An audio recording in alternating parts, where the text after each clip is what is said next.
the military with body bags to carry the bodies, of the deceased away. And yes, the person might be a criminal, might have done some wrong. Yes. But once the person is shot and maimed, they will take the person by an ambulance to a facility, rushed into theater or a place to be given attention. Yeah. But on social media, we see dead bodies being put at the back of buckets. We see injured persons on the floor and on tables, wailing in pain. Yes. But that's for another day. Yeah, because, whatever happened, that scene is actually a crime scene. So I'm thinking that all the processes of crime, review and investigation should have been carried out. Yeah. But Dr. Otu Larbi, if you can hear me, how well would you describe our approach towards fighting galamsey? Are we using the right approach? I don't think so. I don't think we've actually used the right approach. Obviously, if we had used the right approach, we would have been successful by now. But the fact that successive governments and successive operations have failed clearly tells you that we've not used the right approach.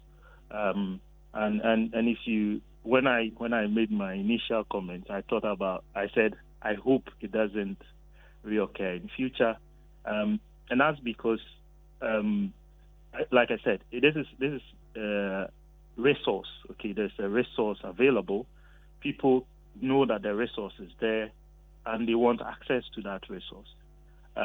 So it's a question of how do we manage that access to the resource in a way that meets people's needs, but also ensures security, protects the environment, and so on. And that's what we have not done over the years. And which is actually bringing us to this sort of point. We need to keep in mind that all these resources are actually non-renewable. So gold is not renewable. When you mine the gold from the soil, it doesn't regenerate itself. And so you'd realize that, for example, in Obuasi, these incidences were not occurring in the past because the illegal miners had access to other areas where there was gold to mine. Now, the amount of gold in Obuasi is reducing. So it's reducing gradually as they mine certain places. That gold becomes exhausted, and they need to keep moving. And it is in this regard, trying to move into somebody's concession that's bringing, in this particular instance, these clashes. But I think as a whole, as the way we have managed our resources and so on, we haven't really done the best we could, and all of that is building up into these sort of conflicts that we are seeing. And this is not peculiar to Ghana. There's been instances in South Africa, for example, where such instances have occurred, and actually the loss of lives in those instances have been even greater than what we are seeing in Obuasi. Dr. Larbi, if indulge me, what suggestions would you put across if we really want to win this fight against galamsey? What suggestions do you have in terms of how we should approach this whole thing? Because, like you rightly said, the gold does not regenerate. Okay? And if it runs out and they don't have any alternative livelihoods, what then happens? What should be the style or approach to fighting galamsey? I would say that there should be various levels to it. First and foremost is how do we ensure that, for example, in this particular instance, the miners are saying there's a concession which AGA is no longer using, and they wanted to have access to it. How do we manage such a process? What are the rules and regulations that we have to put in place as a state to say to mining companies that, for example, if you no longer have a use for a particular concession, maybe after 5 years or so, you can hand it over to these small-scale miners to also work in that particular location. Perhaps it's not economically viable for a large-scale miner to work in a particular concession, but it may be economically viable for small-scale miners or galamseyers to be able to work there. So we need clear-cut rules and regulations as to when large-scale miners can hand over concessions they are no longer interested in, concessions they are no longer going to use over to these people.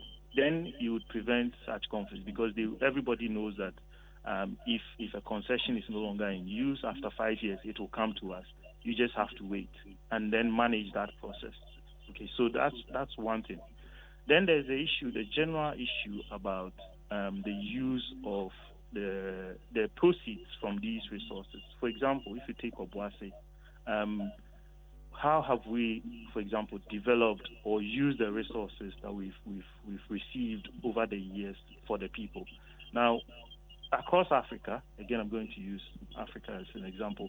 There's always conflict on resources, gold, diamonds in the Congo, and so on and so forth. Largely because the resources, the state has failed to use the incomes and monies received from these resources to build the well-being of the people, as opposed to the Arab countries.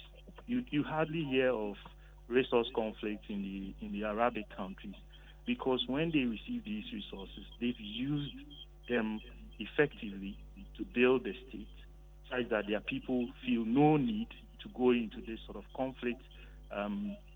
You've never heard of what's happening in Nigeria, for example, with oil, happening in the Arabic countries, where people are trying to siphon oil and so on and so forth, because the state has put in measures to develop those areas. So that's another level of it.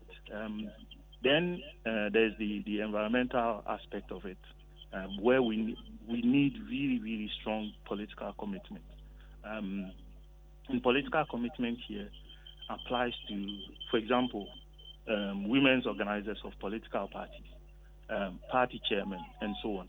What they say, their activities, that needs to be checked. So if a party chairman is involved in Galamsey and so on, it would be difficult to stop other people from engaging in Galamsey when a party chairman or a party organizer is involved. And so the political will to stop it needs to be there, and it needs to be enforced as well. So I would say there are various levels to it. Development, having agreements in place as to where people can actually mine, when do we hand over disused concessions to other miners, how do we ensure that the environment is protected. There are different levels to it. We have on the phone lines the main man who has been championing the Galamsey fight for so long. He's won several awards.